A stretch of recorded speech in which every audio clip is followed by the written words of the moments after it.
The book of Genesis. It's the first book of the Bible, and its storyline divides into two main parts. There's chapters 1 through 11, which tell the story of God and the whole world. And then there's chapters 12 through 50, which zoom in and tell the story of God and just one man, Abraham, and then his family. And these two parts are connected by a hinge story at the beginning of chapter 12.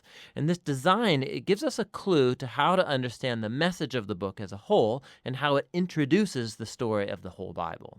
So the book begins with God taking the disorder and the darkness described in the second sentence of the Bible, and God brings out of it order and beauty and goodness. He makes a world where life can flourish. And God makes these creatures called humans, or Adam in Hebrew. He makes them in his image, which has to do with their role and purpose in God's world. So the humans are made to be reflections of God's character out into the world, and they're appointed as God's representatives to rule his world on his behalf, which in context means to harness all of its potential, to care for it, and make it a place where even more life can flourish.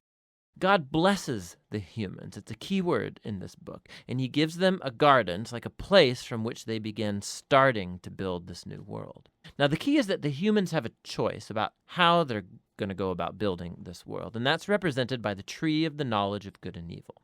Up till now, God has provided and defined what is good and what is not good. But now God is giving the humans the dignity and the freedom of a choice. Are they going to trust God's definition of good and evil, or are they going to seize autonomy and define good and evil for themselves? And the stakes are really high. To rebel against God is to embrace death, because you're turning away from the giver of life himself. This is represented by the tree of life. And so in chapter 3, a mysterious figure, a snake, enters into the story. The snake's given no introduction other than it's a creature that God made. And it becomes clear that it's a creature in rebellion against God, and it wants to lead the humans into rebellion and their death. The snake tells a different story about the tree and the choice. It says that seizing the knowledge of good and evil are not going to bring death, that it's actually the way to life and becoming like God themselves. Now, the irony of this is tragic because we know the humans, they're already like God. They were made to reflect God's image. But instead of trusting God, the humans seize autonomy, they take the knowledge of good and evil for themselves, and in an instant, the whole story spirals out of control. The first casualty is human relationships. The man and the woman, they suddenly realize how vulnerable they are. Now, they can't even trust each other. And so they make clothes and they hide their bodies from one another.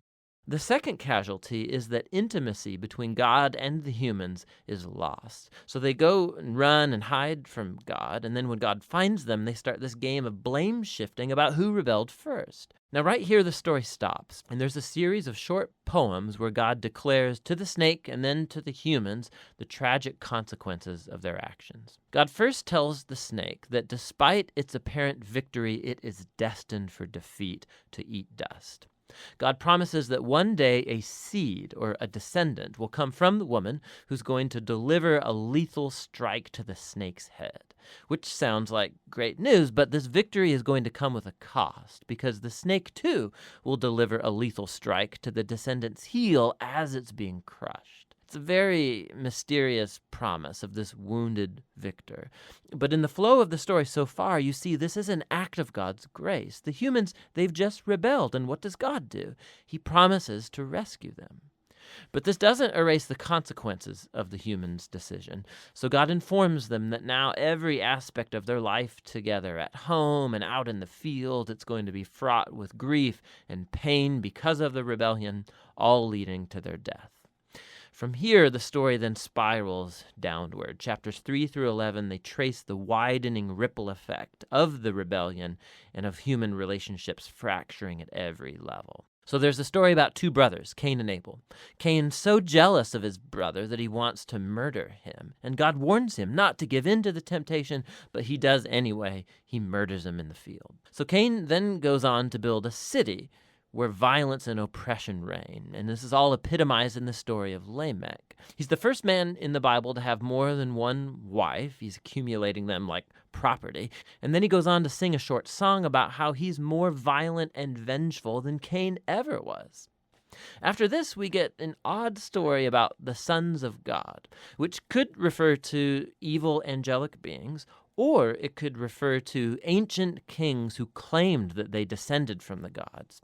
And like Lamech, they acquire as many wives as they wanted, and they produce the Nephilim, these great warriors of old. Whichever view is right, the point is that humans are building kingdoms that fill God's world with violence and even more corruption. In response, we're told that God is broken with grief. Humanity is ruining his good world, and they're ruining each other. And so out of a passion to protect the goodness of his world, he washes it clean of humanity's evil with a great flood.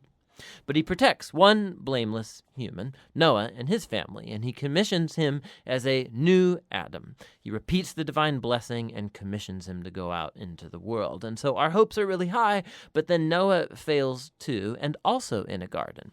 He goes and he plants a vineyard, and he gets drunk out of his mind. And then one of his sons, Ham, does something shameful to his father in the tent. And so here we have our new Adam, naked and ashamed, just like the first, and the downward spiral begins again.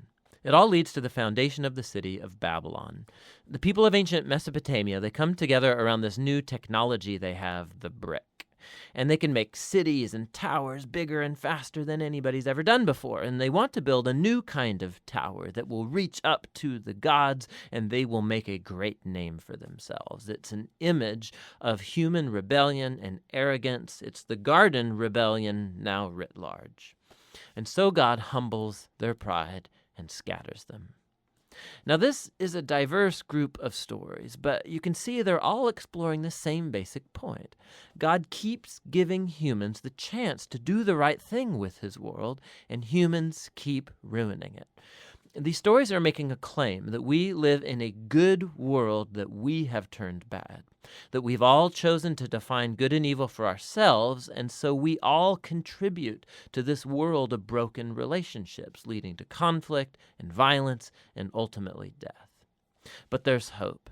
God promised that one day a descendant would come, the wounded victor who will defeat evil at its source. And so despite humanity's evil, God is determined to bless and rescue his world. And so the big question, of course, is what is God going to do? And the next story, The Hinge, offers the answer. But for now, that's what Genesis 1 through 11 is all about.